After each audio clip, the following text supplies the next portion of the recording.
சற்று முன் கிடைக்கப்பெற்ற மிக மிக முக்கியமான செய்தி ஒன்று வெளியாகி உள்ளது. திராவிட முன்னேற்றக் கழகத்தின் தலைவரும் தமிழக முதல்வருமான ஸ்டாலின் அவர்களது கதை முடிந்துவிட்டது. செந்தில் பாலாஜி செய்த தவறின் காரணமாக 2026 சட்டமன்ற தேர்தலில் திமுக ஆட்சியை இழக்கக்கூடிய நிலைமைக்கு தள்ளப்படுவதோடு எதிர்க்கட்சி அந்தஸ்தையும் திமுக இழக்கும் என்பதை அதிமுகவின் மிக முக்கியமான நபராக இருக்கக்கூடிய RP உதயகுமார் எதிர்க்கட்சியின் துணைத் தலைவராகவும் செயல்பட்டு வருகிறார். அமலாக்கத்துறை அதிகாரிகள் திராவிட முன்னேற்ற கழகத்தின் கதையை முடித்து விட்டதாகவும் திமுகவில் மிக முக்கியமான அமைச்சர்கள் சம்பந்தப்பட்ட ஃபைல்களை தமிழக தலைமை டாஸ்மாக் அலுவலகத்திலிருந்து கைப்பற்றி விட்டதாகவும் இன்று செய்தியாளர்களுக்கு பேட்டி ஒன்றை கொடுத்துள்ளார்.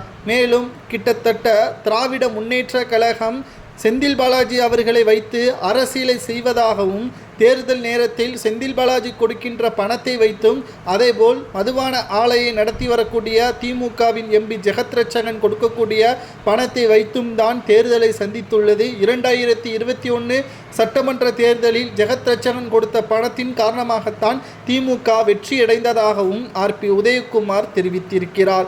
மேலும் குறிப்பாக திராவிட முன்னேற்ற கழகம் ஆட்சியை இழப்பதோடு எதிர்க்கட்சி அந்தஸ்தை எப்படி இழக்கும் என்பதையும் தெள்ள தெளிவாக RP உதயகுமார் தெரிவித்திருக்கிறார். அதாவது அவர் கூறும்பொழுது 234 தொகுதிகளில் திமுக 180 தொகுதிகளுக்கு மேல் போட்டியிட்டாலும் அதில் கணிசமான தொகுதிகளில் வெற்றியடைய முடியாது. ஏனென்றால் மூத்த அமைச்சர்களுக்கு மீண்டும் வாய்ப்புகளை கொடுத்தால் அவர்கள் தேர்தலில் களத்தில் இறங்கி போட்டியிட்டால் வெற்றியடைய முடியாது.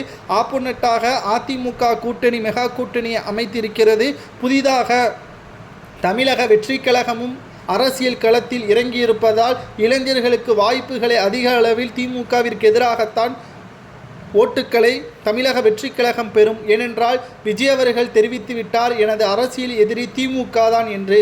மேலும் திமுகவின் ஓட்டுக்கள் அதிமுகவிற்கும் தமிழக வெற்றி கழகத்திற்கும் தான் விழும் என்பதிலும் தமிழகம் முழுவதும் இளைஞர்கள் மற்றும் மாணவர்கள் தான் அதிகமாக இருக்கிறார்கள், விஜயை பிடிக்காதவர்கள் யாரும் கிடையாது என்பதையும் இதன் மூலம் தெரிவித்திருக்கிறார் RP உதயகுமார் அவர்கள். கடைசி நேரத்தில் தமிழக வெற்றி கழகம் அதிமுகவுடன் கூட்டணி வைப்பதற்கும் சாத்தியம் இருக்கிறது என்பதையும் தெரிவித்திருக்கிறார். இதனால் நாங்கள் ஆளும் கட்சியாகவும் தமிழக வெற்றி கழகம் எதிர்க்கட்சியாகவும் அமையும். எப்படி 2011ஆம் ஆண்டு திமுக எதிர்க்கட்சி அந்தஸ்தை இழந்ததோ, விஜயகாந்த் அவர்கள் எப்படி எதிர்க்கட்சி தலைவராக பொறுப்பேற்றாரோ அதேபோல் 2026 சட்டமன்ற தேர்தலில் அமையும் என்று RP உதயகுமார் கூறுவது சரியா தவறா என்பதை கூறுங்கள்.